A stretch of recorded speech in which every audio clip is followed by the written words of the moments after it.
Mi jefe me despidió embarazada diciéndome que era un estorbo. No sabía que grabé cada conversación.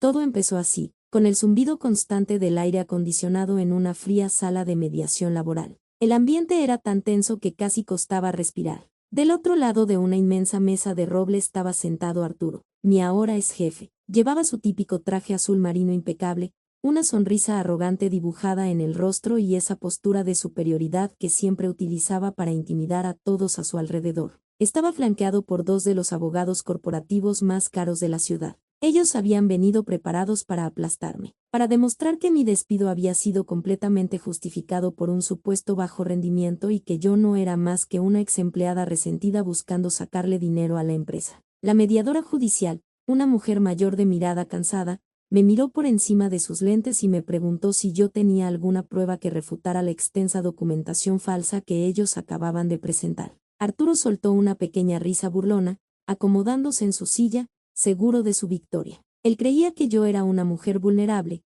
asustada, a punto de rendirse bajo la presión. Lo que Arturo no sabía, lo que su arrogancia no le permitió prever, era que yo no venía con las manos vacías. Metí la mano en el bolsillo de mi saco, saqué una pequeña memoria USB plateada y la coloqué suavemente sobre la mesa. Le pedí a la mediadora que conectara el dispositivo a la computadora de la sala, y entonces, le di play al archivo de audio. El eco de la propia voz de Arturo llenó la habitación, nítida, cruel y despiadada, diciendo exactamente las palabras con las que me había despedido y humillado unas semanas atrás. En ese preciso instante, vi cómo la sangre abandonaba por completo el rostro de mi exjefe, y supe que su carrera acababa de terminar. Para que puedan entender cómo llegamos a ese punto de destrucción mutua, necesito regresar un par de años en el tiempo. Necesito contarles cómo era mi vida antes de que la ambición y la crueldad de ese hombre me obligaran a convertirme en mi propia defensora. Entré a trabajar a esa prestigiosa agencia de publicidad como ejecutiva de cuentas junior. Estaba llena de energía, de sueños y dispuesta a comerme el mundo entero. Arturo era el director general de la sucursal. En aquel entonces, él me parecía un líder inspirador, un visionario. Me tomó bajo su ala desde el primer día. Me decía que yo tenía un talento natural, un instinto salvaje para cerrar negocios que él no había visto en años. Yo me creí cada una de sus palabras. Veía en él a un mentor, a alguien que genuinamente quería verme crecer profesionalmente. Le entregué mi vida entera a esa empresa, y no lo digo como una metáfora. Lo digo en el sentido más literal y desgastante de la palabra. Llegaba antes de que saliera el sol y me iba cuando las luces de los edificios vecinos ya estaban apagadas. Sacrifiqué cumpleaños, aniversarios, fines de semana, vacaciones. Si Arturo me llamaba un domingo por la tarde para pedirme que rehiciera una presentación desde cero, yo lo hacía sin dudarlo. Mi compromiso dio frutos muy rápido. En menos de 2 años, fui ascendida a directora de cuentas estratégicas. Mi sueldo se triplicó y me convertí en la mano derecha de Arturo. Manejábamos los clientes más importantes, viajábamos cerrando contratos millonarios y celebrábamos cada victoria como si fuéramos un equipo invencible. Yo sentía una lealtad absoluta hacia él. Creía que me valoraba como ser humano, que me respetaba. Fui tan estúpida al pensar que mi dedicación incondicional me hacía indispensable. Pero las señales de su verdadera naturaleza empezaron a asomarse poco a poco, como grietas sutiles en la pared de un edificio que está a punto de colapsar. La primera vez que noté su veneno fue con mi compañera Clara. Clara era la directora de diseño, una mujer brillante que llevaba 5 años en la agencia. Un día, Clara anunció que estaba esperando su primer bebé. Todos la felicitamos con alegría, pero noté que Arturo se quedó en silencio. A partir de ese día, su actitud hacia ella cambió radicalmente. Empezó a quitarle proyectos importantes, diciendo que ella ya no iba a tener el enfoque necesario. La excluyó de las juntas creativas. Y un par de veces, a puerta cerrada en su oficina, lo escuché quejarse amargamente conmigo. Me decía que el embarazo de Clara era una traición a la empresa, que las mujeres en estado de gestación se volvían inútiles, que sus prioridades cambiaban y que se convertían en una carga financiera y emocional que él no estaba dispuesto a tolerar. Yo me sentía profundamente incómoda, intentaba cambiar de tema, justificándolo en mi mente al pensar que solo estaba estresado por los números del trimestre. Esa toxicidad empezó a salpicarme cuando yo misma comencé a sentirme mal. Llevaba varias semanas con náuseas terribles, un cansancio que me nublaba la vista y mareos repentinos en medio de las reuniones. Un par de veces tuve que pedir permiso para llegar una hora tarde porque no podía salir del baño de mi casa. La actitud comprensiva de mi mentor desapareció de un plumazo. Arturo empezó a hacerme comentarios pasivo-agresivos frente a los clientes. Me preguntaba si el trabajo me estaba quedando grande, si la presión me estaba rompiendo. Me decía que en esta industria no había espacio para la debilidad física. Su mirada, que antes estaba llena de orgullo cuando me veía presentar una campaña, ahora estaba cargada de fastidio. Fue entonces cuando compré una prueba de embarazo en la farmacia. El resultado positivo me llenó de un terror absoluto, no por la idea de ser madre, que era algo que mi esposo y yo deseábamos profundamente, sino por la reacción que yo sabía que Arturo iba a tener. Mantuve mi embarazo en secreto durante el primer trimestre. Me tragaba las náuseas con pastillas de menta, usaba sacos anchos para disimular la hinchazón y trabajaba el doble para que mis números fueran intachables. Quería demostrarle que mi estado no afectaría mi rendimiento en lo absoluto, pero eventualmente, el vientre empezó a notarse y los rumores en los pasillos comenzaron a circular. Decidí que era el momento de ser profesional y decírselo de frente. Pedí una reunión privada con él en su oficina. Entré, cerré la puerta y me senté frente a su inmenso escritorio de cristal. Le di la noticia con una sonrisa, esperando que los años de lealtad absoluta y millones de dólares en ganancias que le había generado sirvieran de algo. La reacción de Arturo fue escalofriante. No me felicitó, no sonrió. Se reclinó en su silla, entrelazó los dedos y me miró con un desprecio tan profundo que sentí un escalofrío recorrer mi columna vertebral. Su silencio duró un minuto entero, un minuto en el que el aire se volvió denso y pesado. ¿Es una broma de mal gusto?, me preguntó finalmente, con una voz gélida. Le respondí que no, que tenía 3 meses y que quería organizarme con tiempo para dejar todo cubierto durante mi licencia de maternidad. Arturo soltó una carcajada seca, carente de todo humor. Se levantó de su silla, caminó hacia el ventanal y me dio la espalda. ¿Sabes qué significa esto para la agencia?, me preguntó sin voltear a verme. Significa que mi mejor directora de cuentas acaba de decidir convertirse en un lastre. Significa que en los próximos meses vas a empezar a pedir permisos estúpidos para ir a ecografías, vas a venir hormonal, llorosa, y tu cerebro va a estar pensando en pañales en lugar de estrategias de mercado. Intenté mantener la compostura. Le aseguré que mis cuentas estaban en orden,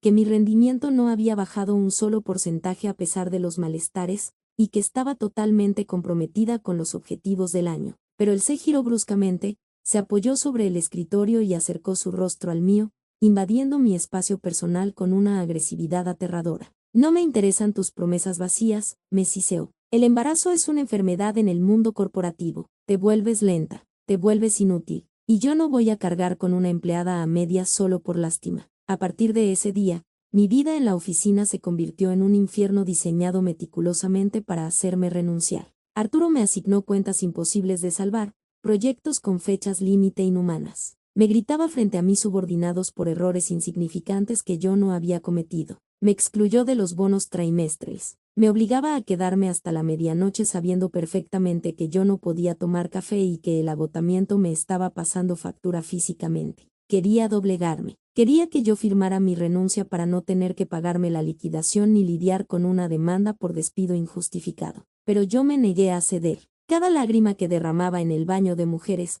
la transformaba en fuerza para regresar a mi escritorio y terminar mis reportes con una perfección enfermiza. Y entonces llegó el fatídico jueves. Yo estaba cursando mi 5º mes de embarazo. Acababa de cerrar un contrato inmenso con una marca internacional de cosméticos. Un contrato que literalmente salvó el balance anual de toda la agencia. Fui a la oficina de Arturo a entregarle el contrato firmado, sintiéndome orgullosa, segura de que por fin se daría cuenta de que mi talento no tenía nada que ver con mi vientre abultado. Antes de entrar, un instinto extraño, una voz silenciosa en el fondo de mi cabeza, me ordenó que fuera precavida. Saqué mi teléfono celular del bolsillo, abrí la aplicación de grabadora de voz, le di a grabar, bloqueé la pantalla y metí el teléfono de nuevo en el bolsillo de mi saco. Fue la decisión que salvó mi futuro. Entré a su oficina. Él estaba firmando unos papeles. Dejé la carpeta con el contrato millonario sobre su escritorio y le di las buenas noticias. Arturo miró la carpeta. Luego me miró a mí. No hubo ni una sola chispa de reconocimiento en sus ojos. Cerró su pluma con calma. Siéntate, me ordenó con un tono extrañamente tranquilo. Me senté, sintiendo que el corazón me empezaba a latir con fuerza. Arturo cruzó las manos sobre la mesa y me soltó el golpe sin previo aviso, directo a la yugular. «¿Estás despedida?», me dijo de la forma más casual posible, como si estuviera comentando el clima. «Recursos Humanos ya está redactando tus papeles. Quiero que vacíes tu escritorio hoy mismo». El mundo se detuvo por un instante. La falta de aire me golpeó el pecho. ¿Qué estás diciendo?, le pregunté con la voz temblorosa, señalando la carpeta. Acabo de cerrar el contrato más grande del año. Mis números son los más altos de toda la empresa. No puedes despedirme, esto es ilegal. Él sonrió, una sonrisa retorcida y llena de maldad pura. Oh, créeme que puedo, me respondió, acomodándose en su silla. Voy a argumentar bajo rendimiento. Voy a decir que las quejas de los clientes han aumentado y que has perdido el enfoque. Tengo un equipo de abogados que va a respaldar cada palabra que yo diga. Y a ti, nadie te va a creer. ¿Por qué haces esto?, le pregunté, sintiendo como las lágrimas de impotencia se acumulaban en mis ojos. Te he dado mis mejores años. Te he ayudado a construir esta sucursal desde cero. ¿Porque me das asco?, me contestó con una crueldad que nunca olvidaré. Mírate, eres un estorbo. Un bulto pesado que se pasea por mis pasillos exigiendo privilegios especiales. Tu embarazo es un parásito que le roba energía a mi empresa. No me importa cuánto dinero hayas traído hoy, en 2 meses vas a ser una madre llorona exigiendo salir temprano porque tu hijo tiene fiebre. Esta agencia es para ganadores, para gente dispuesta a dar su vida entera, y tú decidiste arruinar la tuya llenándote de hijos. No eres más que una carga inútil y me niego a seguir subsidiando tu mediocridad maternal. Toma tus porquerías y lárgate de mi edificio antes de que llame a seguridad para que te saquen. Me quedé en silencio. El impacto de sus palabras fue tan violento que destruyó cualquier rastro de tristeza, dejando a su paso una claridad fría y absoluta. Ya no estaba hablando con mi mentor. Estaba hablando con un monstruo arrogante que se creía intocable. No supliqué, no le lloré, a pesar de que el pecho me ardía. Me levanté despacio, acomodé mi saco cuidando que el micrófono de mi teléfono no estuviera cubierto, lo miré a los ojos y le dije, te vas a arrepentir de cada maldita sílaba que acabas de pronunciar. Salí de su oficina con la frente en alto. Recogí mis cosas en completo silencio mientras mis compañeros me miraban con terror y pena. Salí del edificio, llegué a mi auto, cerré la puerta y entonces sí, grité. Grité de rabia, golpeé el volante hasta que me dolieron las manos y lloré por la inmensa injusticia que acababa de sufrir. Pero luego, saqué mi teléfono, detuve la grabación y le di al botón de guardar. Reproduje el audio. Cada insulto, cada confesión de despido injustificado, cada ataque discriminatorio había quedado grabado con una calidad perfecta. Sequé mis lágrimas, encendí el motor y conduje directo al despacho del mejor y más agresivo abogado laboralista de la ciudad. Y eso nos trae de regreso al presente, a la sala de mediación, al momento exacto en que el eco de la voz de Arturo insultando a mi bebé terminó de reproducirse en las bocinas de la computadora. El silencio que siguió a la grabación fue sepulcral. La mediadora judicial estaba boquiabierta, mirándolo con un profundo asco. Los 2 abogados corporativos de la agencia, que segundos antes sonreían con arrogancia, estaban blancos como el papel. Se miraban entre ellos con pánico absoluto, dándose cuenta de que su cliente les había ocultado la verdad y que estaban hundidos en un hoyo legal del que no había salida. Arturo parecía que iba a sufrir un infarto. Empezó a sudar frío, aflojándose el nudo de la corbata. Su respiración era errática. Eso está manipulado, balbuceó, señalando mi memoria USB con el dedo tembloroso. Es una grabación ilegal, no tiene validez. Mi abogado tomó la palabra, sonriendo como un tiburón que acaba de oler sangre. En nuestro estado, la ley de consentimiento de una sola parte permite grabar cualquier conversación en la que uno esté participando, le respondió con calma clínica. Es perfectamente legal y admisible, y esta grabación no solo prueba un despido injustificado severo, prueba acoso laboral prolongado,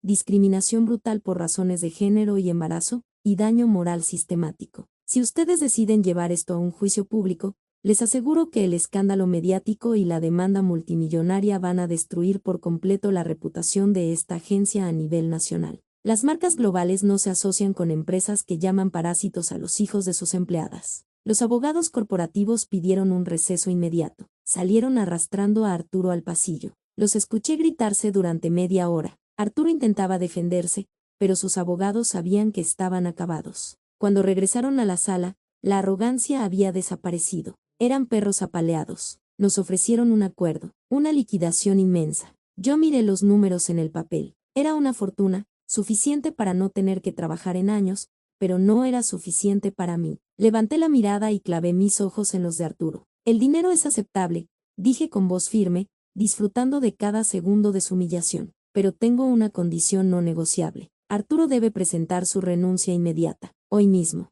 Quiero que su carrera en esta agencia termine exactamente en el mismo instante que la mía. Si él no se va, nos vemos en los tribunales y entrego el audio a la prensa mañana a primera hora. Arturo saltó de su silla. No puedes hacer eso, gritó desesperado, perdiendo el control frente a todos. Yo construí esa agencia. Yo soy el director. No voy a perder mi puesto por una rabieta tuya. El abogado principal de la empresa le puso una mano en el hombro y lo obligó a sentarse con una fuerza brutal. Arturo, le dijo el abogado entre dientes, sudando de terror. Acabas de costarle a la compañía varios millones de dólares y casi provocas un desastre de relaciones públicas irreversible. La junta directiva ya está informada de la grabación. Estás fuera. Firmas tu renuncia ahora mismo, o la empresa te demanda a ti por negligencia corporativa. Tú eliges. Ver al hombre que me llamó estorbo, al monstruo que me dijo que mi embarazo era una carga inútil, derrumbarse por completo frente a mis ojos, fue la experiencia más catártica de toda mi vida. Las lágrimas de desesperación rodaron por sus mejillas. Firmó su propia renuncia con la mano temblorosa, sabiendo que su reputación en la industria estaba manchada para siempre, porque en este negocio, los rumores corren rápido, y nadie contrata a un director que provocó una demanda de ese calibre. Tomé el cheque, salí de ese edificio y nunca miré hacia atrás. Con el inmenso capital que gané de la demanda, decidí que jamás volvería a trabajar para los sueños de alguien más. Fundé mi propia agencia boutique de publicidad. Yo pongo las reglas. Yo elijo a los clientes. Y lo más importante, construí una empresa donde la empatía y el respeto no están peleados con el éxito financiero. En mi equipo hay madres, hay padres, hay horarios flexibles, y adivinen qué, somos brutalmente rentables. Mi bebé nació hermoso, sano y fuerte. Es la luz de mi vida, y cada vez que lo miro dormir, recuerdo que su existencia me dio la fuerza necesaria para no dejarme pisotear. Arturo, por su parte, desapareció del mapa corporativo. Me enteré hace poco que está trabajando como consultor independiente de bajo nivel, cobrando una miseria, incapaz de recuperar el poder que tanto amaba abusar. A todas las personas que me están escuchando, si están atrapadas en un ambiente laboral tóxico, si tienen un jefe que los humilla, que los hace sentir menos, que ataca su vida personal o que los discrimina, les pido que abran los ojos. Ustedes no son esclavos de nadie. Su valor no se mide por las horas que sacrifican en una silla de oficina, y su vida personal nunca debe ser motivo de vergüenza o castigo. No tengan miedo de defenderse. Documenten absolutamente todo. Guarden correos, graben si la ley se los permite, consigan pruebas. Y cuando llegue el momento de atacar, háganlo con toda la fuerza, sin piedad, directo a donde más les duele. Porque no hay justicia más perfecta y satisfactoria que usar la propia arrogancia y maldad de un traidor para construir la guillotina que va a destruir su carrera para siempre. Muchísimas gracias por acompañarme hasta el final de esta historia que es tan personal y significativa para mí. Necesitaba compartir todo esto para recordarles el inmenso poder que tienen para defender su dignidad. Me encantaría saber qué piensan ustedes de toda esta situación en los comentarios. ¿Creen que fui demasiado lejos al exigir su renuncia como condición del acuerdo o habrían hecho exactamente lo mismo sabiendo todo el daño psicológico que me causó? ¿Alguna vez han tenido que lidiar con un jefe abusivo y narcisista en sus trabajos? Cuéntenme todas sus experiencias y opiniones ahí abajo en la caja de comentarios. Los voy a estar leyendo y respondiendo absolutamente a todos. Y si esta historia les provocó alguna emoción, si les inspiró a no dejarse pisotear y disfrutaron ver cómo el karma hace su trabajo con una precisión quirúrgica, por favor dejen su me gusta en este video y no olviden suscribirse al canal. Activen la campanita de notificaciones para que no se pierdan ninguna nueva historia. Compartan este video con esa persona que necesita reunir valor para enfrentar una injusticia en su vida laboral. Nos escuchamos muy pronto en la siguiente historia de Susurros de Traición. Un abrazo inmenso, lleno de fuerza, empoderamiento y mucha justicia para todos ustedes.